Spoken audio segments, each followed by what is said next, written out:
Numbers are overrated and I'm not gonna talk about them. Editor, you do what you want. I am focusing solely on what it feels like to drive the 2020 Ford Mustang GT500.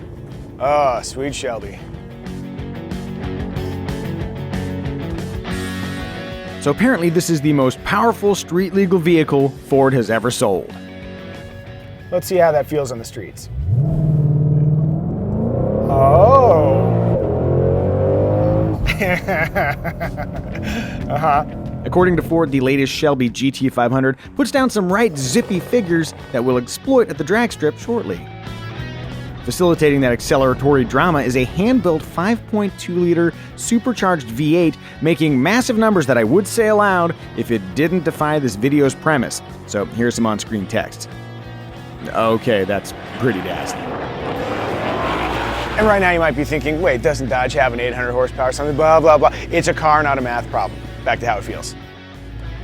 And scene. The deceleration yin to the 5.2 liters raucous yang are these Brembo brakes. I'm told they offer greater thermal absorption than the brakes on the GT350. But the more important data point is what happens when I slam them unexpectedly. Oh, that's gonna work well on the track.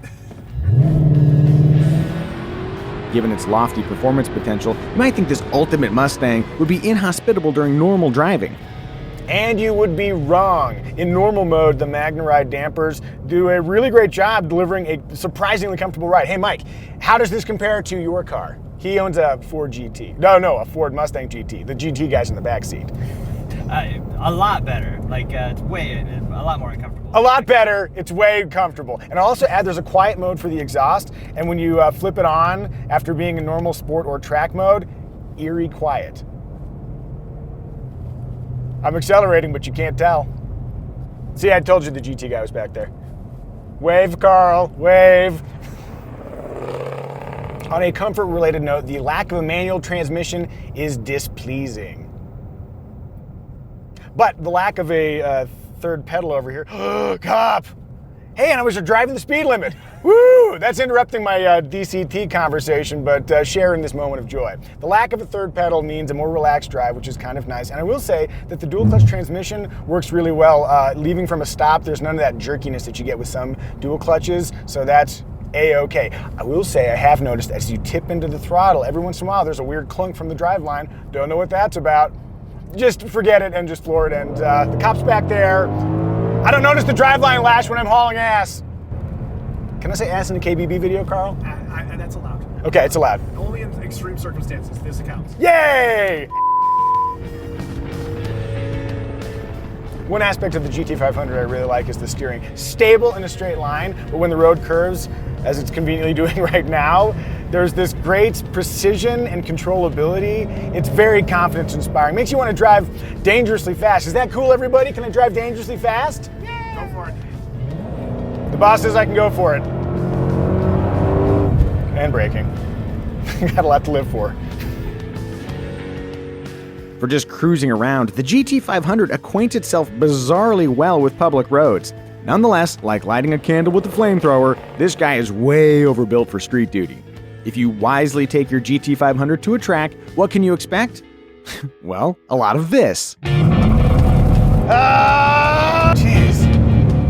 All right, item 1, drag racing. I'm not a drag racer. I don't know what I'm doing. Let's see how this goes.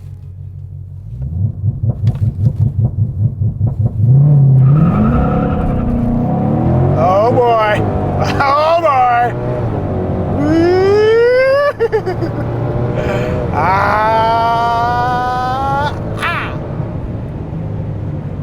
That was almost 130 miles an hour. Whew. My best quarter-mile run was 11.44 seconds. That's very quick considering there was a 20-mile-per-hour headwind at the track, and I don't know what I'm doing. We'll just give the car all the credit. On that note, though, with line lock and launch control, fast passes in the Shelby are thrilling, but not particularly engaging. As the driver, all you do is plant the accelerator, and then when you're ready to launch, lift your foot off the brake.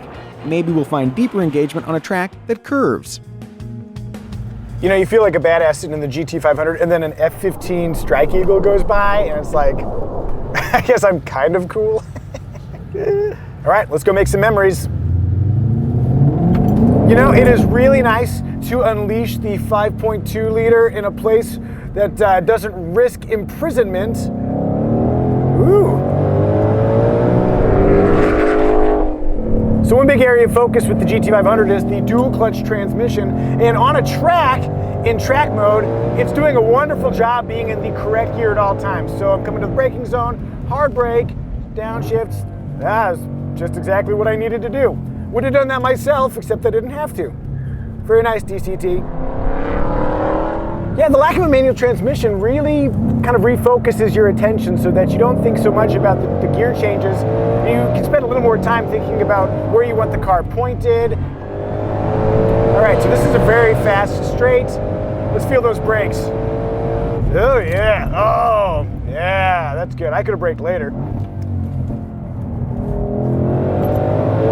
Just a little wiggle. And if you're wondering, right now I'm driving with the traction control button pressed, so I don't have full off because I don't want to do anything to risk damaging the car.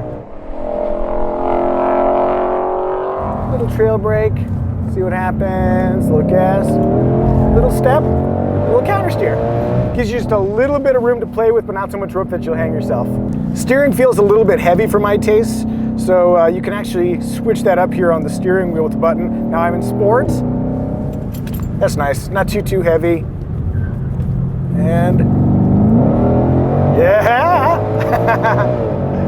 It's interesting because I might have expected a more tail-happy nature. It feels balanced. Yeah, with all that power, it still really hooks up coming out of corners. It's not just flashy needless power, you can actually put it to the ground, which is sort of surprising. All right, let's cool down. I think the only disappointment I have in driving the GT500 on track is that it doesn't give you much of that supercharger whine noise. You feel a lot of the exhaust sound coming through the cabin. I want like the opening scenes to I Am Legend, the wah! I'm also surprised that instead of being an unapproachable murder snake, that the GT500 is like very accessible. I don't feel like it wants to bite you, God help me. I wasn't going for the pun there. I'm just saying this is fun, not dangerous, which is great. If I have an objection to our modern era horsepower wars, it's that car makers seem to be chasing bragging rights rather than truly usable performance. I mean, a Mustang GT can spin its tires just fine. Do we really need another 300-something horsepower? Apparently, the answer is yes, because somehow the 2020 GT500's massive power can be exploited by a range of driver talent levels. This is a very fast, very fun expression of traditional American pony car values that lives to serve the driver rather than intimidate them. Neat trick. Of course, if you want to play, you gotta pay. Base price is about $70,000 plus gas guzzler shame and destination charges. But do you really want a stock GT500? You'll probably want the tech package and the handling package, or hey, why not live a little and spring for the carbon fiber track package? Is that a typo? No, I'm being told that $18,500 is the correct price. That sounds steep, but look at all you get. Ooh, plus that GT4 style rear wing adds 550 pounds of downforce at 180 miles an hour. Yeah, that seems like a smart way to burn down your retirement. As a frugal car buyer, I always think, what else could I spend my money on? If that's the game you're playing, then the Chevrolet Camaro ZL1, which is a little less powerful, and the Dodge Challenger SRT Hellcat come to mind, obviously. And we can't forget the new mid-engine C8 Corvette, whose starting price awkwardly undercuts the GT500s. However you compare it, the Shelby GT500 is objectively fast and surprisingly comfortable.